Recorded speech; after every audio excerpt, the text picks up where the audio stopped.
Сейчас Германия в преддверии больших политических перемен, нам так кажется. То, что хотят изменить, это нас касается, потому что изменению подлежат миграционные правила. Например, сейчас Германия усиливает свои границы. Раньше на границах сухопутных с другими странами Евросоюза вообще не было никаких постов. Время от времени только выставляли какие-то проверки на дорогах. А сейчас Германия решила вернуть постоянный контроль на границах для того, чтобы контролировать перемещение людей, мигрантов, и вообще собираются ужесточить всякие правила по поводу нас, ну и других мигрантов из других стран. Украинцам продлили временный вид на жительство до марта 2026 года, но это чисто вот на бумаге. У нас в Aufenthaltstitelях, в пластиковых документах стоят даты максимум до марта 2025 года.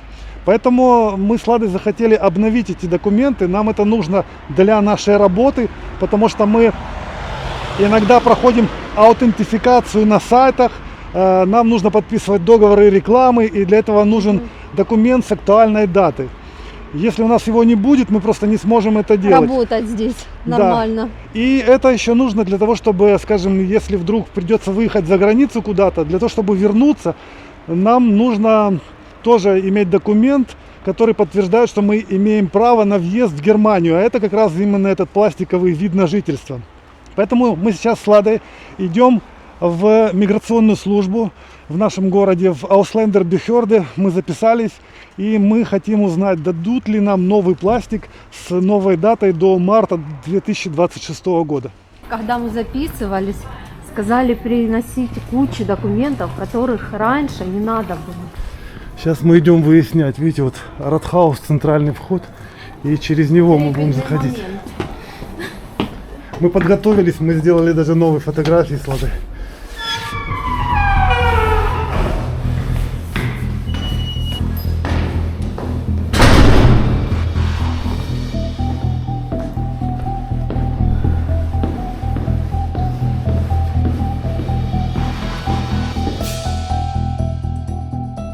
Могли бы через эту дверь зайти, наверное. Скорее всего. О, сюда.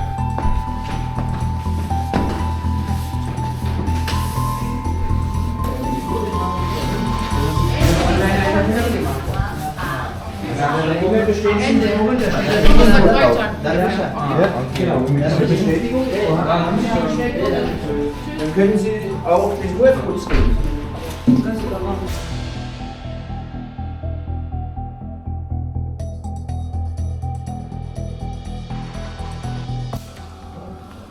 Оказывается, эта дверь работала. Я думал, нет. На сайте было написано, что Лада, она автоматическая, Лада, не ломай. Я чуть не поломала дверь. Да, в том-то дело, что ее, наверное, так часто дергает, поэтому она выходит из строя. Короче, друзья, у нас есть для украинцев новая информация по поводу продления срока действия Aufenthaltstitelей, то есть нашего вида на жительство. Вот пластиковая карта, Лада, покажи, какие у нас есть пластиковые карты. Сейчас уже сам пластик не меняют. Еще полгода назад я поменял пластик на новый, а сейчас уже дают вот такие продления. Видите, просто дают бумажка, но это именная бумажка, не просто так, а вот здесь с фамилией, короче, что тебе теперь вид на жительство продлен до марта 26 года, да. Вот такой пластик, нужно прилагать вот такую бумажку, и, например, если ты выезжаешь куда-то за границу и в самолете тебе говорят, у тебя как бы на пластике написано, что закончен срок действия, то ты прилагаешь вот эту бумагу, где написано, что срок действия продлен. Это типа бумага такая, вот мы две получили, каждому своя. И эта бумага, ну, такая солидная, с печатью, с подписью, и она должна работать в этом случае. Вот. Никаких паспортов, никаких. Да, то есть они, видимо, думают, что через год уже все поменяется, поэтому не хотят заморачиваться на новые пластиковые паспорта.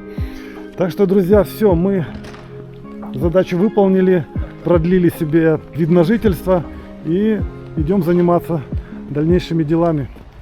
Sleepwalking through all of my problems, no, I can't make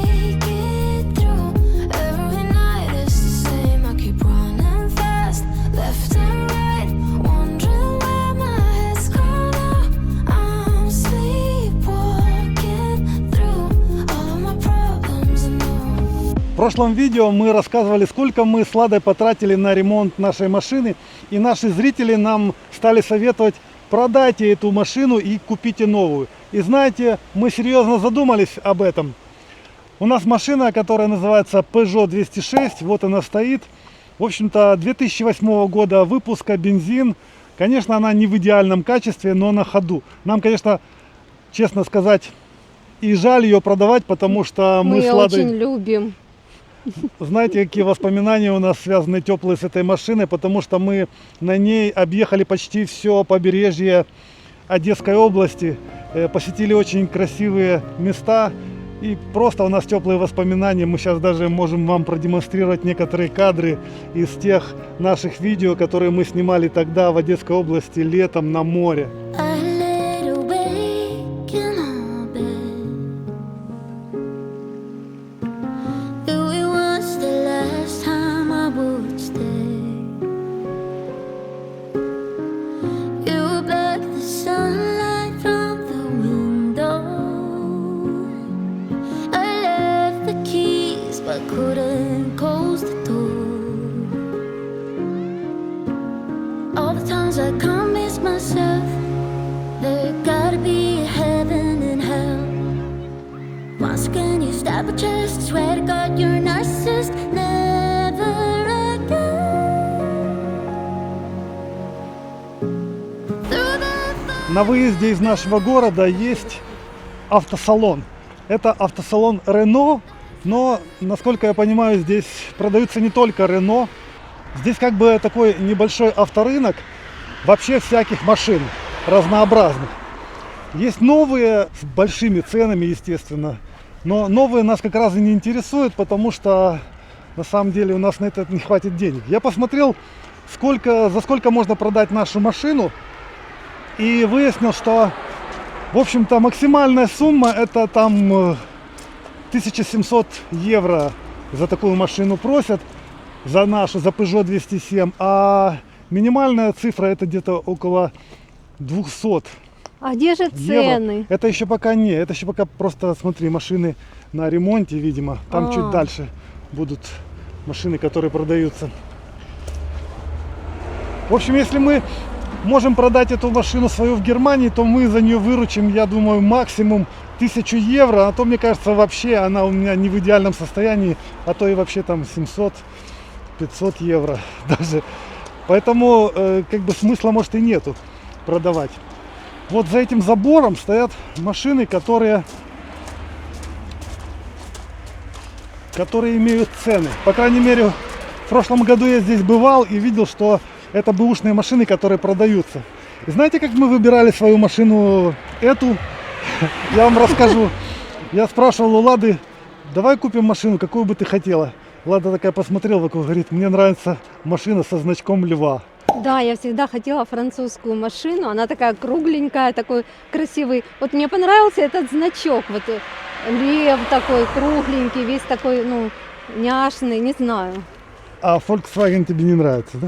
Ну, такой простенький, да? Так что, будем по этому же принципу выбирать, да? Поэтому, да, но походу давай, по крайней мере, посмотрим цены на те машины, которые выглядят, может, и не супер.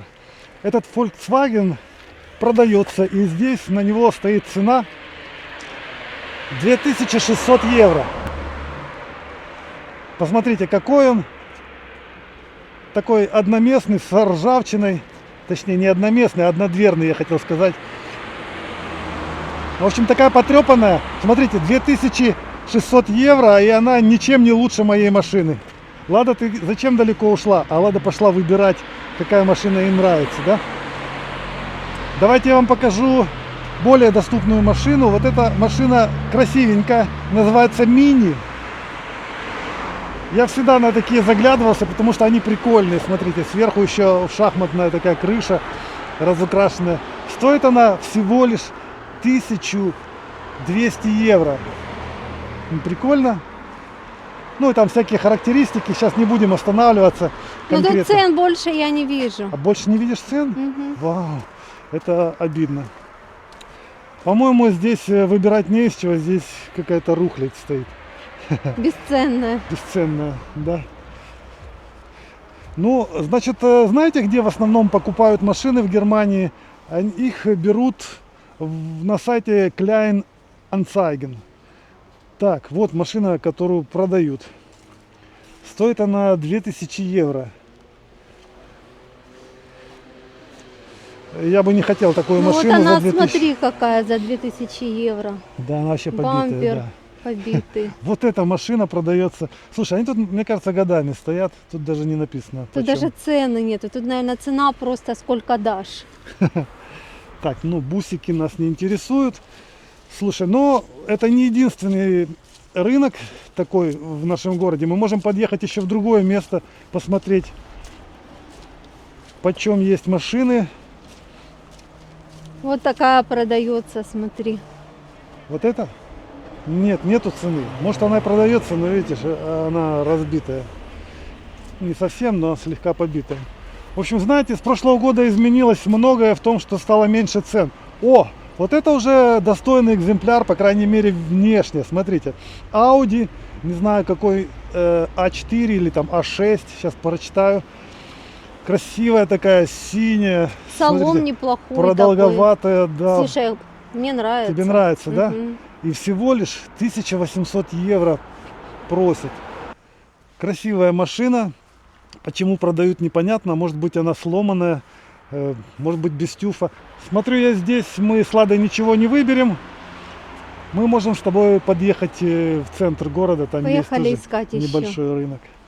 Ну, поскольку мы проходим мимо новых машин, я вам покажу эти Рено, которые из салона. Смотрите, вот такой Рено можно купить за 17 800 евро. Вот такой красавец. Рено тоже французская машина. Лад, тебе нравится, да? Да, Хотела бы. да. Ну, естественно, это для нас супер дорого. Здесь не написано. И это, кстати, бэушная. Раз наклейка есть, вот такая экологическая наклейка, был номер Да. у машины, это перепродажи. Но не написано, за какую цену хотят продать. Вот беленький Рено. Симпатичный такой. 16 870. Но это Цуганг. Недавно выпущенный. Вот еще тоже 17 470. Ну такие симпатичные, да. Ну, я так думаю, это новые, да? Новая, да. Там же написано прям на ней, видишь? Мгм. Ну, а видно сразу новые машины. 12 конечно, 870. да. Ну, это уже Такие когда коротышки. ты будешь крутым блогером, Да. зарабатывать бешеные деньги на рекламе. Вот тогда новую купим. Хорошо.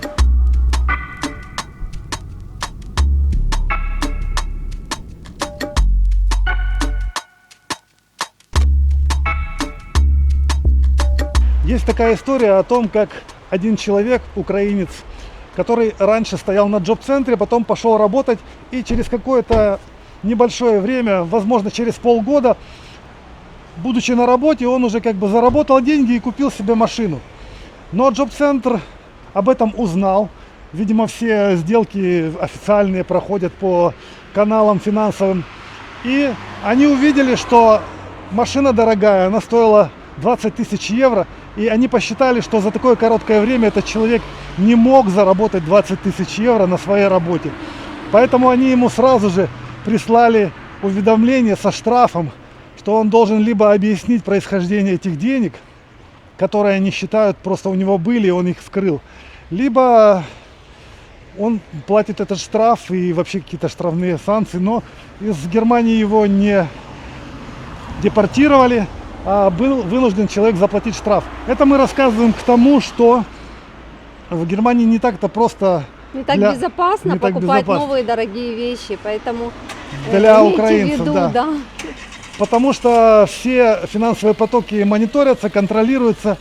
Ну, а Особенно если вы стоите на джоб-центре, то есть вы как бы нуждающийся, если вы покупаете нуждающиеся дорогие вещи, то вы уже не нуждающийся, Да, вы да, мошенник. да. А когда мы декларировали свою машину, мы сказали, нас спросили приблизительную стоимость, мы сказали, ну, максимум 1000 евро. И они сказали, это не считается, до 15 тысяч евро машина не считается в Германии дорогой или вообще ее не рассматривают, не берут во внимание. В общем, Вот можно так. считать, у нас машины нет. Да. Поэтому если мы сейчас, скажем, найдем машину за 3000 евро, добавим 2000 там, к примеру, то это не заинтересует джоб-центр, Это потому нормально, что, это можно. потому что в таких пределах манипуляции с деньгами Да. допускаются. Как бы мы могли их заработать. Мы обнаружили небольшой такой базарчик или магазинчик. Ладе понравились машины, синенькая, да, понравилась тебе? Сколько стоит? 2650. Вот этот Opel стоит Да. 2650, да? Ага. Небольшой такой, красивый. Ну такой он более-менее, это такая цена, как бы, да, не Более-менее сильно доступная, дорогая. да. А вот эта большая машина, это BMW, ёлы-палы. Она стоит 3650. Слушай, для такой большой машины небольшая цена, да? Ну да, вообще такая, ну классная, смотри, там такой огромный багажник, Бензин. очень новенький салон, смотри. Во. А это что? Это 4650. Hallo, Алло, kein Problem? Danke. Danke schön. 4650, Opel. Так, вот этот Opel стоит 4650. Это тоже бензиновый, смотрите, А вот это красивый. что такое? Тут чего-то не хватает. Фары не хватает, но туда можно вставить. Это не новые машины, видите, они бэушные и перепродаются. Но в таком приличном состоянии, Да. я так понимаю, на ходу. И вот эта еще машина продается, тоже Opel, большой такой. 6450. Но это дизельный уже, да, дизельный Opel 6450. Ну, такой, салоны такие классные. Красивый, да? Да. Конечно, мне нравятся такие машинки, я бы не против поменять на такую машину, но где брать деньги? Да. Все хорошо, только денег нет. В общем, вывод какой? Покупать сейчас машину чуть-чуть, скажем, дороже, чем та, которая у нас есть, это вообще не вариант. Потому что она может оказаться тоже в таком состоянии, когда ее через пару месяцев снова придется ремонтировать, снова надо будет вкладывать деньги, снова надо будет делать тюф и всякие остальные проблемы. Поэтому шило на мыло, а то даже хуже. Мы потратим деньги, мы время потратим на перепродажу, поиск И опять будем покупателя. точно так же ремонтировать. Да, и вернемся к тому же положению. Мы сейчас просто сидим в машине, которая ездит, которую мы любим, которая еще нам послужит. Поэтому какая нам разница? Не будем мы менять машину пока, друзья. Пишите ваше мнение, нам тоже интересно, что вы на этот счет думаете. Если есть какие-то предложения, предлагайте. Se encontraron a pesar de todo, porque la vida lo quiso y así fue. Y juntos construyeron su castillo de amor y pasión. Pasaron años y la llama se fue apagando. Se fueron olvidando cómo ser dignos al amor. Cada vez más alejados y callados. La soledad acompañada es lo peor. Здрасте. Привет, мамусь. Карета подана. Не хоче мама садиться наперед.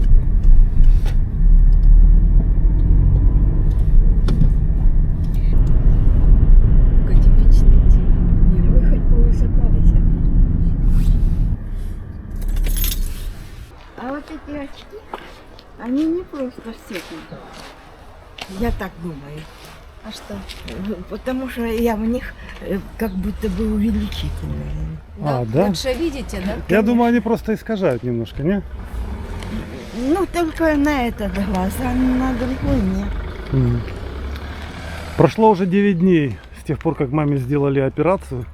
И сегодня мы приехали на контроль в глазную клинику, но не там, в Ульме, где операцию последнюю делали, а сюда, где делали ей 2 первых операции. Здесь просто врачи посмотрят, нормально ли заживает хрусталик. Сейчас мама с Ладой постепенно дошкандыбают до лифта, поднимутся на 3-й этаж в этом современном здании новом. Там у нас уже термин, мы записаны на 11:30, и посмотрят и скажут, какой результат. А я сейчас пока заплачу за стоянку. Из тех таблет осталось.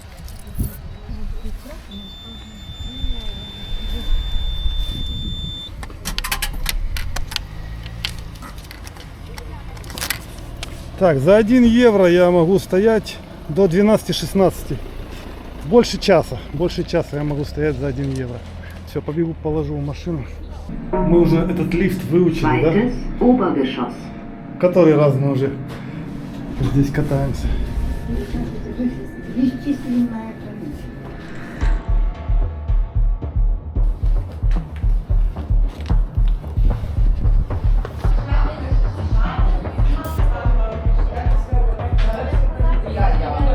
Wir noch weiter, ja? 2 Stunden. Nee, die müssen Sie ja jede Woche reduzieren. Das ist, Genau. ich weiß, ja, Genau. ja. Okay. Und wie viel Woche wir müssen tropfen? Ja, wenn Sie es jede Woche um einen Tropfen reduzieren, Wenn beendet, wir dann alles ist zu Ende Ende, irgendwann, genau.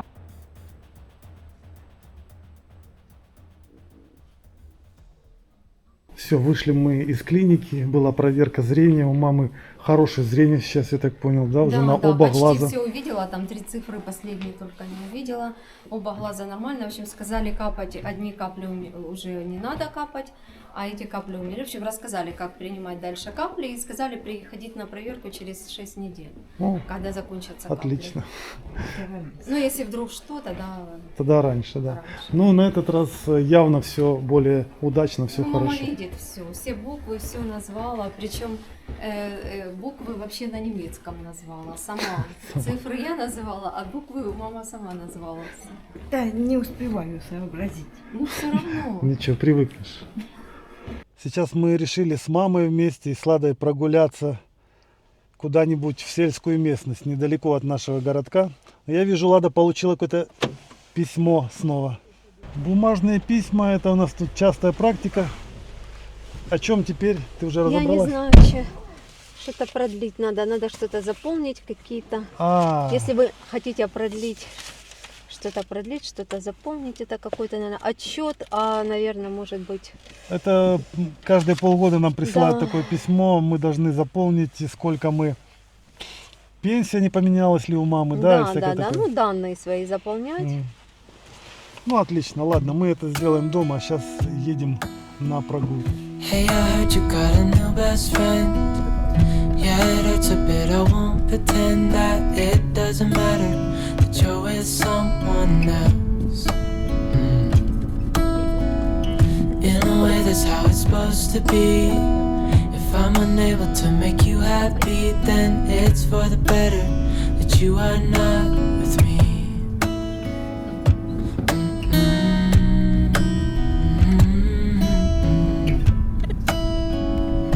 That's why I wrote you a letter, 'cause you see, I write so much better than I speak. And I need to tell you, you were my best friend till the end. I hope I'll be happy without you, but right now I don't know what to do. It's hard to get over, you chose someone else, a new best friend. Многим нашим зрителям понравилось, что мы путешествуем по немецким селам.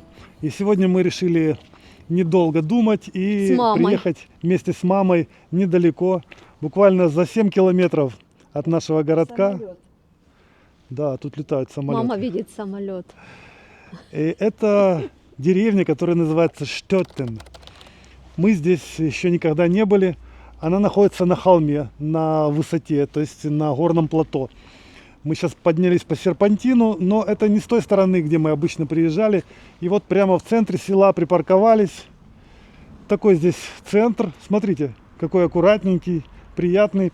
Вот это здание такого бордового цвета или терракотового цвета вот стоит. На нем написано Ратхаус, то есть это мэрия. Сразу из интересного здесь есть, например, вот эта вот церковь. Видите, такой интересный вход даже в нее, арочный.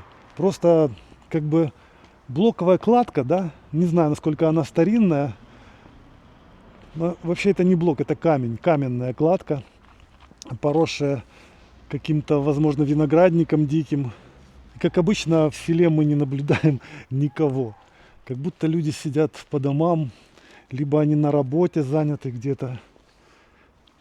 Кстати, стоит типично сельский запах, навоз здесь слышно. То есть занимаются сельским хозяйством.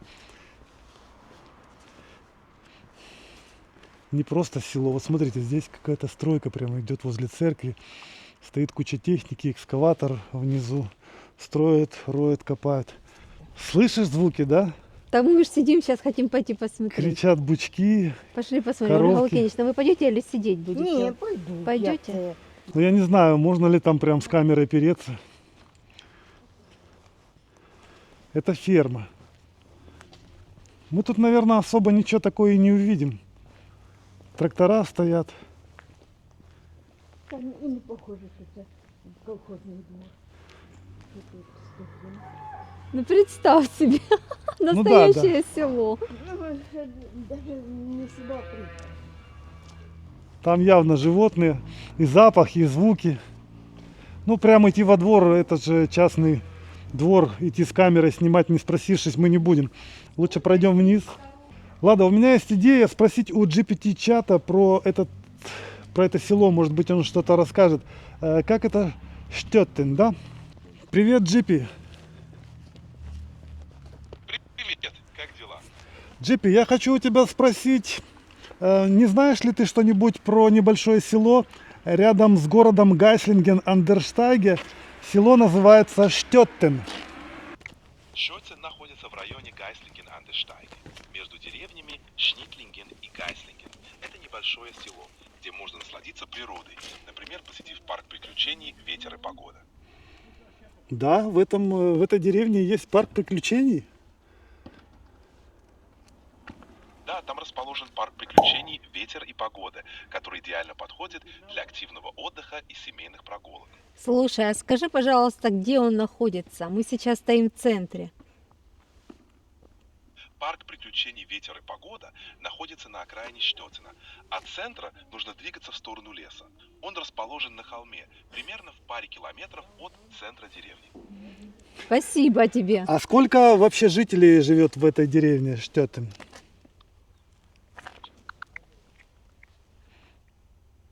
Точных данных о населении деревни Штеттен, к сожалению, нет. Но Гайслинген-Андерштайге, рядом с которым она расположена, имеет около 28 тысяч жителей. Да, это правда. Мы живем в Гайслингене, и там так и есть людей. Спасибо большое. Я вижу здесь какие-то фермы, какие-то сельскохозяйственные предприятия. Что здесь производят? Ты не знаешь случайно?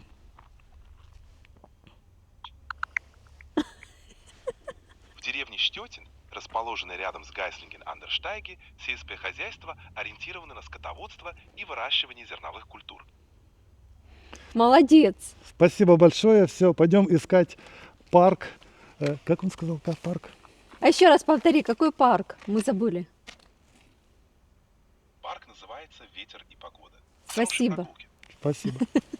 У нас возникла идея в этом поселке посетить какое-нибудь кафе, но, увы, нету кафе в поселке, мы не нашли. Вообще в таких маленьких селах бывают кафешки, ресторанчики, но они почему-то всегда закрыты. Вот мы даже с Данилом Денисовым были в небольшом таком поселке и подошли к кафе, хотели кофе выпить. Там висел номер телефона на дверях. Мы думаем, ну если позвонить, может откроют. Набрали, и хозяин говорит, вы прямо сейчас хотите кофе попить? Не, вы знаете, мы сейчас не можем открываться ради вас. Извините, приходите в другой раз. Короче, Тут такое получается, есть настроение, открывают кафе, и нету настроения, не открывают кафе. Они все тут частные, домашние. Мне нравится. Поэтому мы едем назад в Гайслинген-Андерштайге, вниз. Там есть кафешки, мы знаем. Поэтому мы там как раз и попьем кофе с мамой.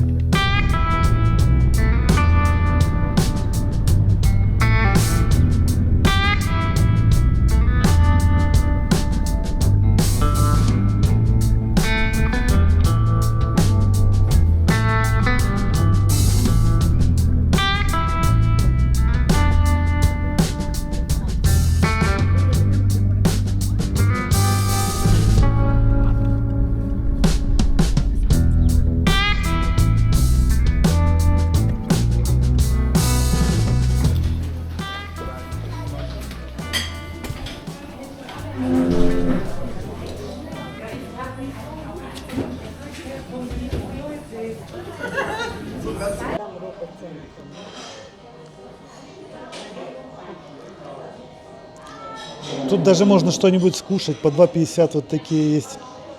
Фляшкезе. Что мы хотим? Я думаю, какой-нибудь тортик, кусочек. Тортик, да, маме? Мгм. Вот такой вот, наверное, да? Ну. Или сырный тортик. Есть салатики по 2,20, по 3,60. Какие-то булочки по 5,20 с колбасой. Пончики по €70. По 2,15 хорошие пончики такие, семечками обсыпанные. В общем, всякие вкусняшки.